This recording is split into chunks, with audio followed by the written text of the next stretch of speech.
Okay, student, in this lecture, we continue the exercise 2.1 with the problem number 22. What is given in problem number 22? Find the volume of the largest cylinder that can be inscribed in a sphere of radius r centimeter. उसके कहने का मतलब है कि आपके पास में ये एक स्पीयर है. इस स्पीयर का जो सेंटर है उसको मैंने नाम दे दिया O. स्पीयर का जो रेडियस है वो कितना है r. तो इस स्पीयर के अंदर एक सिलेंडर क्या हो गया, इंस्क्राइब हो गया. The cylinder is inscribe in a sphere. Okay, sphere के अंदर क्या दिया हुआ है, सिलेंडर दिया हुआ है और इसका जो रेडियस है वो कितना दिया हुआ है, r सेंटीमीटर. ये इतना आपको दिया हुआ है और उसने बोला हुआ है कि this cylinder having the largest volume. ये सिलेंडर का वॉल्यूम क्या होना चाहिए, लार्जेस्ट वॉल्यूम होना चाहिए और वो अपने को क्या करना है, फाइंड आउट करना है. ओके, तो ये जो सिलेंडर है, इस सिलेंडर की मैंने हाइट कंसीडर कर लिया h be the height of the cylinder और उसका जो रेडियस है, बेस रेडियस है, वो ले लिया मैंने कैपिटल R, क्योंकि ये स्मॉल r और कैपिटल R में क्या रहने को ना, डिफरेंस रहने को ना. तो capital R with the radius of the cylinder, small r with the radius of the sphere, capital H with the height of the cylinder. फिर मैं इसको ज्वाइन कर देता हूं तो ये मेरा एक ट्राइंगल फॉर्म हो गया. इस ट्राइंगल को नाम दे देता हूं, इसको, इस पॉइंट को नाम दे दिया मैंने P पॉइंट और इसको नाम दे दिया क्या मैंने, Q पॉइंट. यानी इस तरीके से मेरा ये डायग्राम बन गया ट्राइंगल का. इसको O नाम दे दिया, इसको P दिया और इसको Q दिया और यहां से यहां तक का डिस्टेंस कितना है, कैपिटल R, और ये जो डिस्टेंस है ये कितना है, स्मॉल r है. ओके, अब देखिए ये जो सिलेंडर है, ये सिलेंडर स्पीयर के सेंटर को क्या रहेगा, सिमेट्रिकल रहेगा, क्योंकि ये सब तरफ से सेम रहेगा तो ये सिमेट्रिकल हो जाएगा. जब ये पूरा h है तो ये हाइट h/2 होगी और ऊपर की भी हाइट कितनी हो जाएंगी, h/2. यानी ये जो है आपकी हाइट ये h/2 हो गया एंड ये हो गया h/2. ओके, आपने क्या फाइंड आउट करना है, volume of this cylinder. Okay, तो पहले अपन थ्योरी लिखते हैं इससे रिलेटेड. यहां पे लिखते हैं अपन, let capital R and capital H be the radius and height of a cylinder, height of a cylinder. Okay, ये हो गया हाइट ऑफ अ सिलेंडर. अब इस ट्राइंगल की बात करते हैं अपन. सो इन ट्राइंगल, ये ट्राइंगल का नाम मैंने दे दिया, यहां पे लिखता हूं मैं इन ट्राइंगल. ट्राइंगल का नाम क्या आपके पास में, OPQ. In triangle OPQ by Pythagoras theorem, r square equal to h/2 square plus capital R square. So r square equal to h square upon 4 plus capital R square. Capital R square की value निकाल लेंगे अपन, क्योंकि अपने को cylinder की इसमें जाना है. में ये तो ये किसका दिया है, स्पीयर का, और अपने को वॉल्यूम किसका फाइंड आउट करना है, सिलेंडर का. तो अपन फॉर्मूला क्या यूज करेंगे, सिलेंडर के वॉल्यूम का फॉर्मूला यूज करेंगे. तो इसलिए इसको कैपिटल R में कन्वर्ट कर देते अपन. तो capital R square equal to, ये वाली टर्म इसके साथ में आ गई एंड ये हो गया अपने हाथ में R square minus H square by 4. ये इधर आ जाएगा तो H स्क्वायर बाय 4. इसको दे दिया मैंने इक्वेशन नंबर 1 दे दिया. समझ गए यहां तक कि नहीं समझा, देख लीजिए पहले, बराबर देख लो धीरे से और फिर अपन आगे सॉल्व करते हैं. समझ गया बराबर. अब ये मेरे पास में आ गया. अब मुझे वॉल्यूम ऑफ सिलेंडर का फॉर्मूला यूज करना है. तो वॉल्यूम ऑफ सिलेंडर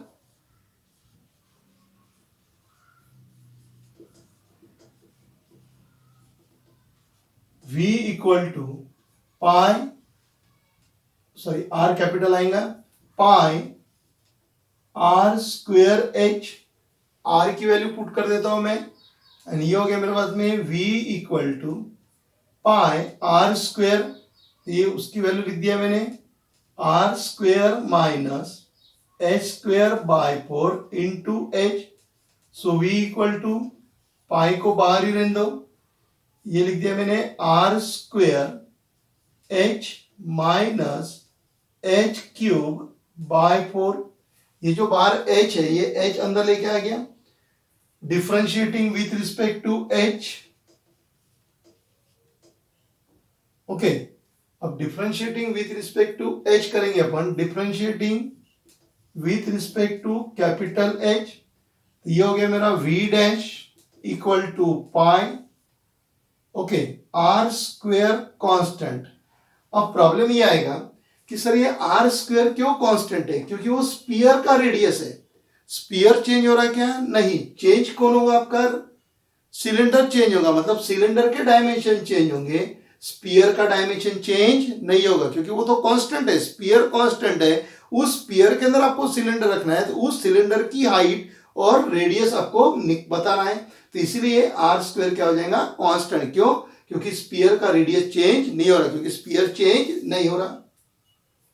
तो एच से डिफरेंशिएट कर रहे हैं तो 1 हो गया, ये मेरे पास में 1/4 बार आ गया, एच क्यूब का डेरिवेटिव क्या हो गया? 3h स्क्वेयर, एंड ये हो गया v dash equal to pi in bracket R square minus 3/4 h square. फिर इसको डिफरेंशिएट करेंगे, so differentiating with respect to h, फिर से इसको h से differentiate, v double dash pi फिर कांस्टेंट। अब ये आर स्क्वेयर कांस्टेंट है, कांस्टेंट है तो उसका डेरिवेटिव 0 हो जाएगा, माइनस 3/4 h स्क्वेयर का डेरिवेटिव कितना हो जाएगा? Twice h। So v double dash equal to, अब ये तो 0 हो गया, मतलब ये हो गया पाई, ये हो गया माइनस, ये 2 से कट गया, ये हो गया 3/2h, यानी इसको अगर मैं पूरी तरीके से सॉल्व कर लूं तो क्या मिल जाएगा मुझे? माइनस 3 पाई h/2, 3 पाई h/2, ये हो गया मेरा v double dash. Okay, for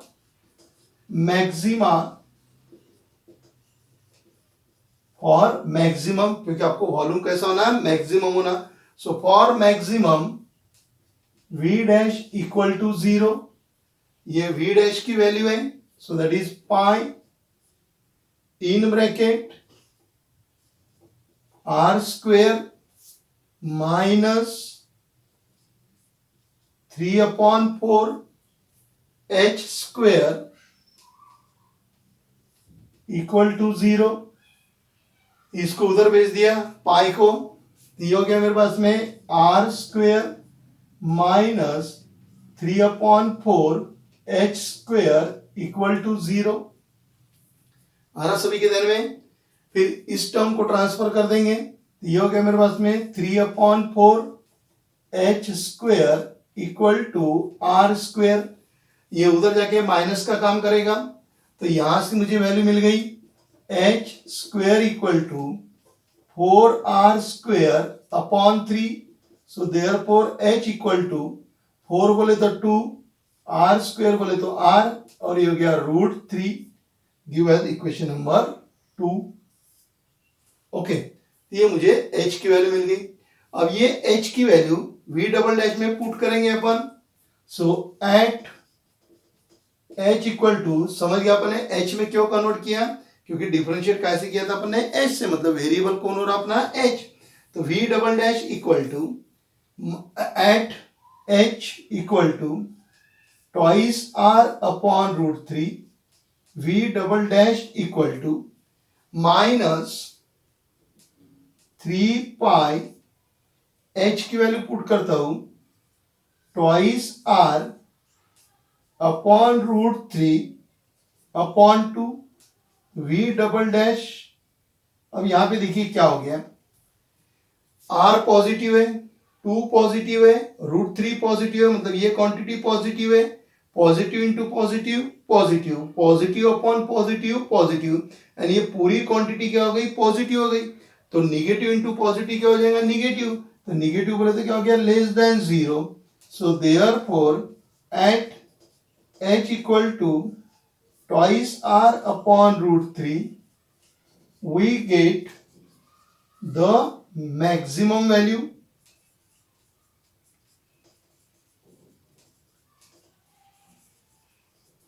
We get the maximum value. इधर में अब ये मैक्सिमम वैल्यू अपने को यहाँ पे मिलने वाली है, तो फिर अपने को वॉल्यूम यूज करना है। तो अभी आपको ये मिटाना पड़ेगा मुझे इस साइड का, तो अभी तक नोट डाउन कर लीजिए, फिर मैं आगे सॉल्व करके देता हूं। ओके, तो वॉल्यूम ऑफ सिलेंडर का फॉर्मूला, तो volume of cylinder equal to pi are square H, so that is equal to pi are square की वैल्यू मैं पुट कर देता हूं। आर स्क्वेयर की वैल्यू क्या है, small R square upon H square upon 4 into H, so that is equal to pi in bracket, अब इसमें मुझे h की वैल्यू पुट करना है, ये h की वैल्यू मेरे पास में दी हुई है, तो इसको लिख दिया मैंने are square H minus H cube upon 4, so that is equal to pi in bracket R square, h की वैल्यू मेरे पास में आई हुई है ट्वाइस आर अपॉन रूट 3, तो यहाँ पे into twice R upon root 3 minus h cube, that is twice r upon root 3 उसका cube upon 4। Okay, so that is equal to pi in bracket, ये हो गया twice r cube upon root 3 minus 2 का cube कितना हो जाएगा 8, ये हो गया फिर से r क्यूब अपॉन रूट 3 का क्यूब कितना होगा 3 रूट 3, और ये 4 उसको अटैच हो जाएगा into 4, so that is equal to pi in bracket, अब आपको बराबर कैलकुलेशन करना है, so 2 times r cube upon root 3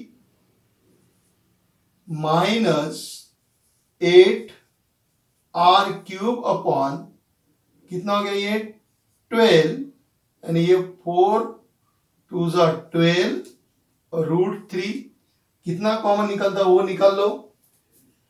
पहले इसको सिंप्लीफाई कर ले यहाँ पे एक बार और, तो pi in bracket twice are cube upon root 3 minus 4 से कर दिया ट्वाइस आर क्यूब अपॉन 4 2 जा 4 3 जा 3 root 3, so that is equal to pi बार हो गया ट्वाइस आर क्यूब और नीचे रूट 3 भी बाहर आ गया, मतलब twice are cube upon root 3 इतना बाहर ले लिया, यहाँ पे 1 रह गया, माइनस यहाँ पे कौन रह जाएगा फिर 1 अपॉन 3 रह जाएगा, क्योंकि इतनी वाली टर्म्स बाहर हो गई, so that is equal to twice pi r cube upon root 3, 3 minus 1 मतलब ये 2/3 हो गया,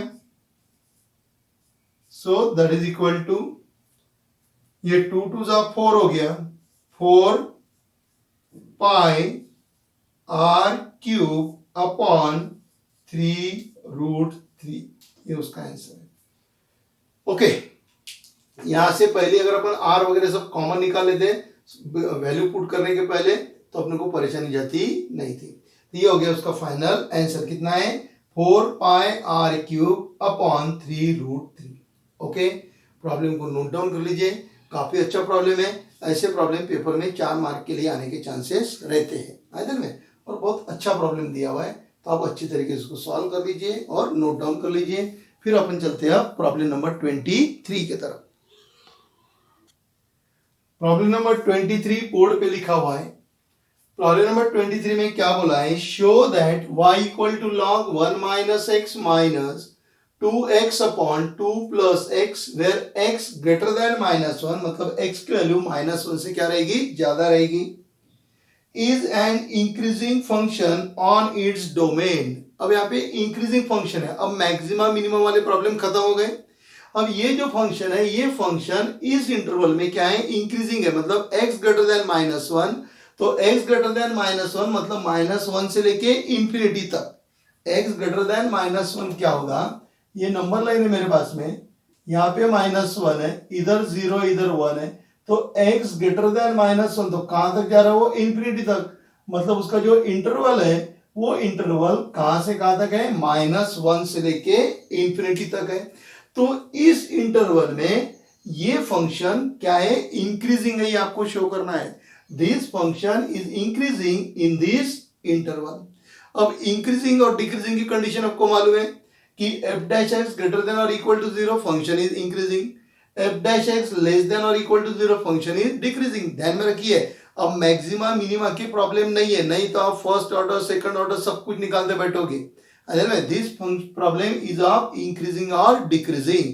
तो इंक्रीजिंग और डिक्रीजिंग बोले तो वो चार condition, strictly increasing, strictly decreasing या फिर इंक्रीजिंग और डिक्रीजिंग। ओके, तो चलिए अब इसको सॉल्व करते हैं। तो अपने को क्या निकालना है, सिर्फ कंडीशन निकालना है, कौन सी, f डैश एक्स, यानी अब यहाँ पे y है तो y डैश एक्स, अगर y डैश एक्स अगर पॉजिटिव आता है मतलब फंक्शन इंक्रीज हो रहा, और y डैश एक्स अगर निगेटिव आएगा तो फंक्शन क्या होगा, डिक्रीज। तो वो बोलता है कि this function is increase when x is greater than -1, मतलब इसका डोमेन जो है वो -1 से लेके कहां तक है, इंफिनिटी तक है।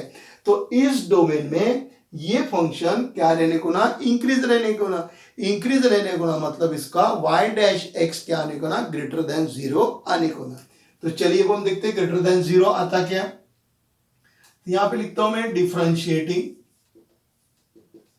With respect to x, y का derivative y dash log f of x 1 upon 1 minus x, log f of x का derivative sorry log 1 plus x है, तो log f ऑफ x उसका derivative 1 upon f of x, और इसका derivative कितना हो जाएगा, 1 माइनस।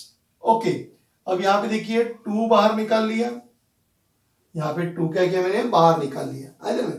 तो ऊपर x है, नीचे 2 प्लस x है, मतलब u upon v, u upon v बोले तो क्या लगेगा, क्वोशंट फार्मूला। क्वोशंट फार्मूला क्या बोलता है आपका, u into derivative of v minus v into derivative of u upon v square, बराबर है। इसका तो समझ गया आपको, log f ऑफ x का 1 अपॉन f ऑफ x, ये -2 बाहर कर दिया, ये 2 बाहर नहीं है क्योंकि ये डबल टर्म है, ये सिंगल टर्म है करके बाहर आ गया। तो u अपॉन v वाला v into derivative of u minus u into derivative of v upon v square. So y dash equal to 1 upon 1 plus x minus 2, 2 plus x, इसका डेरिवेटिव 1, 1 से इसको मल्टीप्लाई करेंगे वही टर्म्स रहेंगी, minus x, इसका derivative 0, x का derivative 1, 1 से इसको मल्टीप्लाई करेंगे वही टर्म रहेगी, upon 2 plus x whole square. So this x and x get cancel, so y dash equal to 1 upon 1 plus x minus 4 upon 2 plus x whole square, 2 plus x whole square. अब देखिए यहाँ पे ये मुझे मिल गया, y dash मिल गया। अब वो बोलता है कि y की वैल्यू ग्रेटर देन -1 है, ग्रेटर देन -1 है मतलब -1 से आगे, तो समझ लो वैल्यू में इसके अंदर 0 पुट करता हूं। तो अगर मैंने समझ लो x की वैल्यू 0 पुट किया तो 1 प्लस 0 कितना हो जाएगा, 1, 1 अपॉन 1, यहाँ पे देखो मैं लिखता हूं x की वैल्यू मैंने क्या पुट किया, 0, x की वैल्यू 0 पुट करोगा तो 1 प्लस 0 1, 1 अपॉन 1 कितना हो गया, 1 माइनस 0 पुट होगी, 2 प्लस 0 2, 2 का स्क्वायर कितना हो गया 4, 4 अपॉन 4 कितना हो गया 1, 4 अपॉन 4 1, तो 1 माइनस 1, यानी वैल्यू कितनी मिलती है, 0 मिल रहा है, यानी y डैश कितना मिला आपको, 0 मिलता है। अब मैं 1 पुट करके देखता हूं क्योंकि वैल्यू इधर की पुट करना है। अगर मैं x की वैल्यू 1 पुट करके देखता हूं तो ये कितना हो जाएगा, 1 अपॉन 1 प्लस 1 कितना हो गया 2, माइनस 4 अपॉन 2 प्लस 1 कितना हो गया 3, 3 का स्क्वायर कितना हो गया 9, 3 का स्क्वायर 9। अब देखिए 1 अपॉन 2 मतलब 0.5 होता,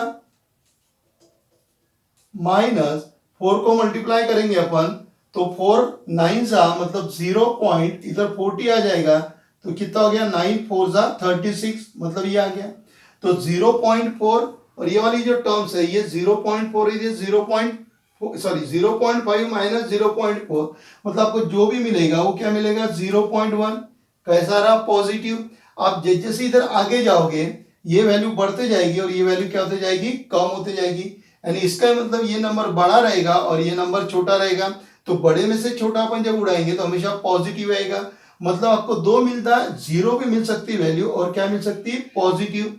so therefore y dash is greater than or equal to 0 when x is greater than -1। x is greater than -1 मतलब x की वैल्यू -1 से बड़ी है तो ये हमेशा आपको पॉजिटिव देगा। अगर x की वैल्यू में 0 ले रहा हूं तो इसका आंसर 0 भी आ सकता। और ये कंडीशन क्या है, y dash greater than or equal to 0 means this function is increasing, therefore the function y equal to log 1 plus x minus 2x upon 2 plus x is increasing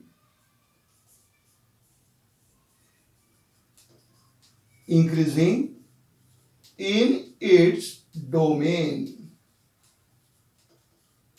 समझ में आ गया। तो ये आपका इसका प्रॉब्लम था आपका ये इंक्रीजिंग और डिक्रीजिंग का था। ये समझ गया कि आपको 0 भी मिल सकती है इसकी वैल्यू और पॉजिटिव भी मिलेगी आपको इसकी वैल्यू। तो ग्रेटर देन और इक्वल टू 0, तो this is the condition of the increasing function. समझ गया, नोट डाउन कर लीजिए। फिर चलते अपन प्रॉब्लम नंबर 24 की तरफ।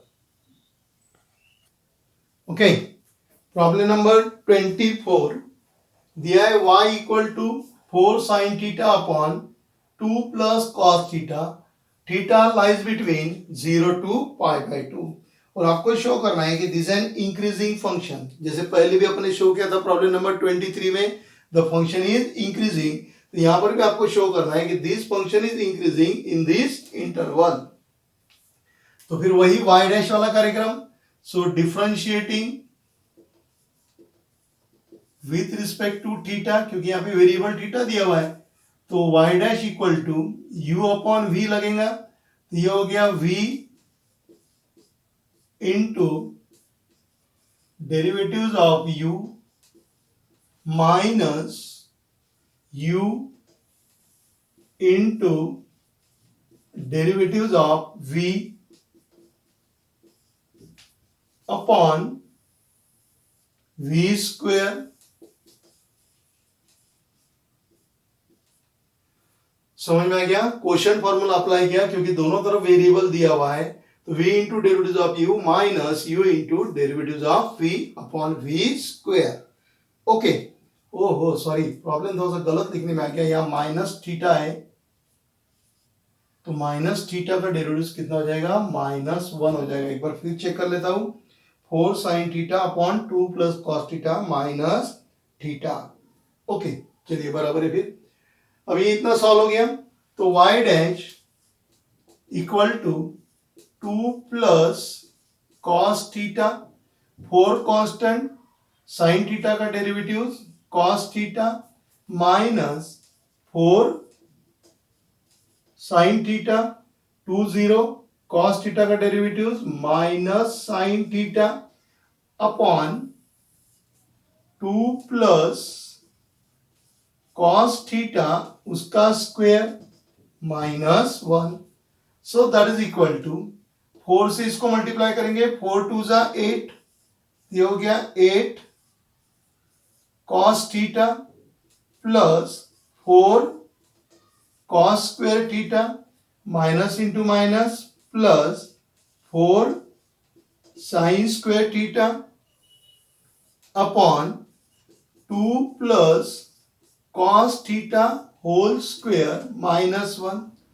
so that is equal to 8 cos theta, यहां से 4 बाहर निकल गया, cos square theta plus sin square theta and a 1, so 4 into 1, so that is 4 upon 2 plus cos theta उसका square -1।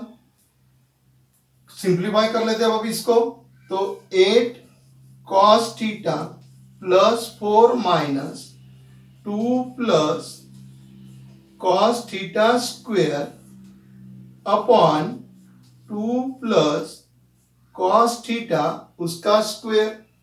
So that is equal to 8 cos theta plus 4 minus a plus b whole square. तो 2 का square 4 plus 4 cos theta plus cos square theta upon 2 plus cos theta whole square. Simplify कर लेते हैं. 8 cos theta plus 4 minus 4 cos theta minus 4 cos square theta upon 2 plus cos theta उसका square. तो ये plus 4 minus 4 cancel हो गया.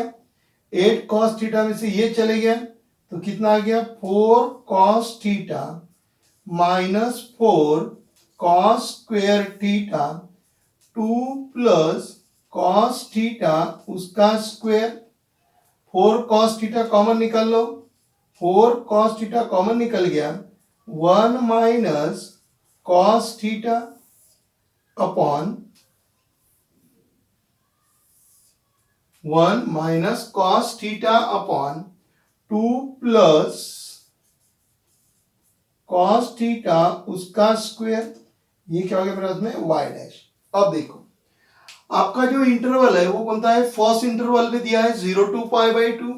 0 to π/2 बोले तो आपका जो cos थीटा है वो कौन से क्वार्टर में ला रहा है. फर्स्ट क्वार्टर में. और फर्स्ट क्वार्टर में cos थीटा कैसा रहता है positive. In first quarter cos theta is positive. अब देखिए और cos थीटा की जो वैल्यू है cos थीटा की वैल्यू कौन से रेंज में रहती है -1 to 1. cos थीटा की वैल्यू -1 to 1 के रेंज में रहती है और वो क्या रहेगी पॉजिटिव.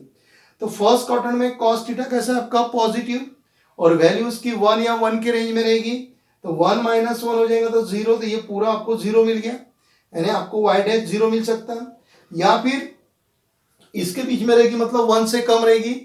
cos थीटा की वैल्यू -1 से ज्यादा और 1 से क्या रह रही कम रहती.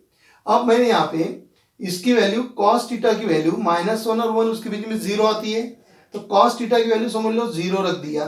तो 0 रखने के बाद में आपको ये आंसर आएगा. तो cos थीटा की जो वैल्यू है ये हमेशा लेस देन 1 है. तो 1 में से लेस देन 1 मतलब जो नंबर है उसमें से ही छोटा नंबर माइनस कर रहे हैं. 1 में से उससे कम वाला नंबर क्या कर रहे हैं माइनस कर रहे हैं क्योंकि लेस देन 1 लिखा हुआ है ना मतलब 1 से छोटा. तो 1 से छोटा अपन जब इसमें माइनस करेंगे 1 में से 1 से छोटा नंबर माइनस कर रहे हैं तो ये हमेशा पॉजिटिव रहेगा. तो ये cos थीटा पॉजिटिव क्योंकि फर्स्ट क्वार्टर में cos theta positive. 1 minus cos theta हमेशा पॉजिटिव रहेगा. क्यों क्योंकि cos थीटा की वैल्यू 1 से कम है. तो ये ब्रैकेट पॉजिटिव है ये पॉजिटिव है ब्रैकेट का स्क्वायर पॉजिटिव है मतलब पूरी टर्म्स क्या है पॉजिटिव है. और जब पूरी टर्म्स पॉजिटिव है इसका ही मतलब क्या लिखेंगे अपन y dash is greater than और इक्वल टू 0. तो y डैश क्या हो गया ग्रेटर देन और equal to 0. Therefore the given function is increasing. क्योंकि y डैश ग्रेटर देन और इक्वल टू 0 आ गया ना मतलब क्या हो गया given function is increasing in this interval. आई बात ध्यान में. तो यहां पर अपन ने प्रॉब्लम नंबर 24 क्या किया खत्म किया. और इस तरीके से अपन ने 3-4 लेक्चर के अंदर एक्सरसाइज 2.4 क्या किया कंप्लीट किया. थोड़ा सा ये एक्सरसाइज जो 2.4 है ये थोड़ी कॉम्प्लिकेटेड एक्सरसाइज थी लेंदी भी थी. और आज जो अपन ने जो दो इसके लेक्चर देखे ये वाला और इसके पहले वाले लेक्चर में यानी प्रॉब्लम नंबर 19 से अपने 24 तक जो देखे ये आपको हार्ड प्रॉब्लम है क्योंकि इस प्रॉब्लम के अंदर कुछ ना कुछ अपने को लॉजिक अप्लाई करना है आइदर में. तो इस तरीके से अपन ये एप्लीकेशन ऑफ डेरिवेटिव्स का चैप्टर जो है यहाँ पे क्या करते हैं अपन फिनिश करते हैं खत्म करते हैं. आपसे एक ही रिक्वेस्ट है कि आप इसको अच्छी तरीके से देखिए अच्छी तरीके से लेक्चर देखिए आइदर में. तो मैंने आपको इसके पहले भी बहुत बार समझाया है कि बहुत से बच्चे क्या करते हैं रैंडमली लेक्चर देखते हैं और रैंडमली लेक्चर देखने के बाद फिर कमेंट बॉक्स में कमेंट करते कि सर ये टॉपिक नहीं समझा या ये किस तरह लाया। तो यही मैं आपसे रिक्वेस्ट करता हूँ कि आप इसको सीक्वेंशियल ऑर्डर से देखिए, क्योंकि सीक्वेंशियल ऑर्डर से देखोगे तो इसके करस्पॉन्डिंग जो भी बेसिक है वो बेसिक पहले किसी ना किसी लेक्चर के अंदर क्या है एक्सप्लेन किया होगा। अगर आपको वो बेसिक अगर आपको समझ जाता है, मतलब थ्योरी आपको समझ जाती है, तो भी प्रॉब्लम सॉल्व करने में परेशानी जाती नहीं है आइदर में। और आप लोगों का यही रहता है, और आप लोग क्या करते हो, थ्योरी पेपर में आती नहीं करके आप थ्योरी के ऊपर फोकस ही नहीं करते, लेकिन ये गलत बात है। थ्योरी के ऊपर आप फोकस कीजिए, क्योंकि थ्योरी अगर आपको समझ गया मतलब उसके कंसेप्ट समझ जाएंगे, और कंसेप्ट समझ गए तो उससे रिलेटेड प्रॉब्लम सॉल्व करते हैं आपको आसानी से आएंगे। जैसे ये प्रॉब्लम इंक्रीजिंग वाला था, अगर आपको इंक्रीजिंग की कंडीशन ही नहीं मालूम तो अपन चले उसको मैक्सिमम मिनिमम से सॉल्व करने को, तो प्रॉब्लम सॉल्व होगा क्या, नहीं होगा। और जो जो मेन पॉइंट्स रहते हैं वो आप एक तरफ लिखते जाइए, एक नोट्स बनाइए, आप उस नोट्स में मेन पॉइंट आप जिसको अपन हैंडबुक बोलते हैं वो आप याद से बनाइए। ओके, तो इस तरीके से ये अपन ने यहाँ पर जितने भी अपने लेक्चर्स हुए होंगे, एग्जैक्ट मुझे याद नहीं, फिर मेरे ख्याल से 19 या 20 लेक्चर हुए हैं जिसके अंदर अपन ये एप्लीकेशन ऑफ डेरिवेटिव्स क्या किया है, कंप्लीट किया हुआ है। आइदर में पूरा आपको यूट्यूब पे ये सब दिख जाएगा पूरा, आप अच्छी तरीके से उसको देखिए, समझिए। जहाँ पर भी आपको परेशानी है, जो भी आपको टॉपिक नहीं समझा, आप कमेंट में बोलिए। कुछ सजेशन आप देना चाहते हो तो आप कमेंट में लिख के भेजिए, वो अपन अगले टॉपिक में क्या करेंगे, फिर उसको कवर करने की कोशिश करेंगे। आई बात ध्यान में। तो इस तरीके से अपन ये एप्लीकेशन ऑफ डेरिवेटिव्स यहाँ पे मैंने आपको कंप्लीट करके दिया है विथ थ्योरी और प्रॉब्लम, और इसके सॉल्व एग्जांपल जो है वो आप एक बार टेक्स्ट बुक में से याद से देख लीजिए अदर में, क्योंकि सॉल्व एग्जांपल भी पेपर में आते हैं। कुछ इसमें के प्रॉब्लम मैंने आपको होमवर्क दिए, सिमिलर जो प्रॉब्लम है आपको होमवर्क दिए हुए वो आप सॉल्व कीजिए, उसमें भी आप परेशानी होगी तो आप पूछ सकते हो। ओके, फिर मिलेंगे अगले चैप्टर के साथ में नेक्स्ट लेक्चर के अंदर, तब तक के लिए बाय। ओके।